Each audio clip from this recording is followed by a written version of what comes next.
ನಮಸ್ತೆ ವೀಕ್ಷಕರೇ, ಸಸ್ಯಪಟಕ್ಕೆ ಮತ್ತೆಲ್ಲರಿಗೂ ಸುಸ್ವಾಗತ. ನಿಮ್ಮೆಲ್ಲರಿಗೂ ಇಲ್ಲಿ ನಾನು ಒಂದು ಕಾಯಿ, ಸಣ್ಣ ಮಟ್ಟದ ಕಾಯಿ ಅನ್ಬೋದು.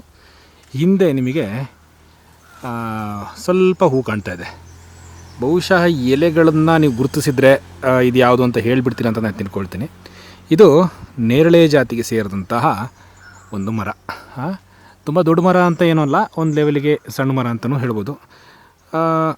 ಈ ಮರ ಈ ಹಂತದಲ್ಲಿ ಅಂದರೆ ಮಾರ್ಚ್ ತಿಂಗಳಲ್ಲಿ ಈ ಒಂದು ಹಂತದ ಕಾಯಿಯನ್ನು ಬಿಟ್ಟಿದೆ. ಹಿಂದೆ ಹೂವು ಅಂದರೆ ಇದೆಲ್ಲ ಮೊದಲು ಬೆಳ್ಳಗಿತ್ತು ಹೂಗಳು, ಅದೆಲ್ಲ ಹೋಗಿ ಈಗಿನ್ನೂ ಕಾಯಿ ಚಿಗುರ್ತಾ ಇದೆ. ನೇರಳೆ ಹಣ್ಣು ನಿಮಗೆ ಗೊತ್ತಿರ್ಬೋದು. ಇದನ್ನು ನಾವು ಕುಂಟು ನೇರಳೆ ಅಂತ ಕರಿತೀವಿ.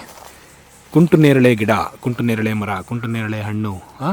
ಮುಂದೆ ಇದರಲ್ಲಿಂದು ಹಣ್ಣಾಗುತ್ತೆ. ಅದು ಕೂಡ ಸಣ್ಣ ಒಂದು ಇದು ಹಣ್ಣು ನೇರಳೆ ಕಲರೇ ಕಾಣುತ್ತೆ. ಎಡಿಬಲ್ಲು, ತಿನ್ನಬಹುದು. ಕುಂಟು ನೇರಳೆ ಅಂತ ಕನ್ನಡದಲ್ಲಿ ಕರಿತೀವಿ. ಸೌತ್ ಇಂಡಿಯನ್ ಪಾಮ್ ಅಂತ ಕರೀತಾರೆ ನಾರ್ಮಲಿ ಇಂಗ್ಲೀಷ್ನಲ್ಲಿ.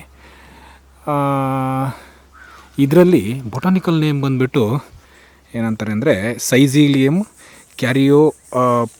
ಕ್ಯಾರಿಯೋಪಿಲೆಟಮ್ ಆ ರೀತಿ ಕರೀತಾರೆ. ಸೊ ಇದರ ಒಂದು ಬೊಟಾನಿಕಲ್ ನೇಮು. ನೋಡೋದಕ್ಕೆ ಈ ರೀತಿ ಮರ ಕಾಣುತ್ತೆ. ಜೇನು ಕೃಷಿ ಮಾಡ್ತಾಯಿದ್ದಾರೆ ಅಂತ ಯಾರು ಇದ್ದರೆ ಅವರಿಗೆ ಹೇಳಿ ಮಾಡಿಸಿದಂತಹ ಮರ ಇದು. ಜೇನಿನ ಒಂದು ಜೇನುತುಪ್ಪದ ಒಂದು ವಿಸ್ಕಾಸಿಟಿ ಆಗಿರ್ಬೋದು, ರುಚಿ ಇರ್ಬೋದು, ಜೊತೆಗೆ ಜೇನುಗಳಿಗೆ ಯಥೇಚ್ಛವಾಗಿ ಮಕರಂದವನ್ನು ಹೀರೋದಕ್ಕೆ ಇಂಥ ಮರಗಳು ಹೆಲ್ಪ್ ಆಗ್ತವೆ. ಜೇನು ಕೃಷಿಗೆ ಹೇಳಿ ಮಾಡಿಸಿದಂತಹ ಮರ ಇದು ನಿಮಗೆ ಎಲ್ಲ ಜಾಗದಲ್ಲೂ ನಾರ್ಮಲಾಗಿ ಪಶ್ಚಿಮ ಘಟ್ಟದ ಮತ್ತು ನಾರ್ಮಲಾಗಿ ಡ್ರೈ ಡೆಸಿಡಲ್ ಫಾರೆಸ್ಟು ಎಲ್ಲ ಜಾಗದಲ್ಲೂ ಬರುತ್ತೆ ಬೆಳೆಸಿದರೆ.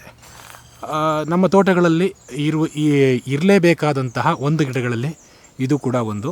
ಕುಂಟು ನೇರಳೆ ಅಂತ ಕನ್ನಡದಲ್ಲಿ ಕರಿತೀವಿ. ಸೌತ್ ಇಂಡಿಯನ್ ಪಾಮ್ ಅಂತ ಹೇಳಿದ್ರೆ ನೇರಳೆ ಜಾತಿಯ ಒಂದು ಗಿಡ. ಕಾಮನ್ ನೇಮ್ ಆಗಿ ನಾವು ಸೌತ್ ಇಂಡಿಯನ್ ಪಾಮ್ ಅಂತ ಕರಿತೀವಿ. ಅತ್ಯದ್ಭುತ ಗಿಡ. ಇಲ್ಲೆಲ್ಲ ಲೆಸ್ಸರ್ ಫ್ಲೇಂಬಾಕ್ ಹೋಗ್ತಾ ಇದೆ, ಮರ ಕುಟಿಕ. ನಿಮಗೂ ಕೇಳಿಸಿದೆ ಅನಿಸುತ್ತೆ. ಸೊ ಅತ್ಯದ್ಭುತವಾದಂಥ ಒಂದು ಗಿಡ. ಧನ್ಯವಾದಗಳು.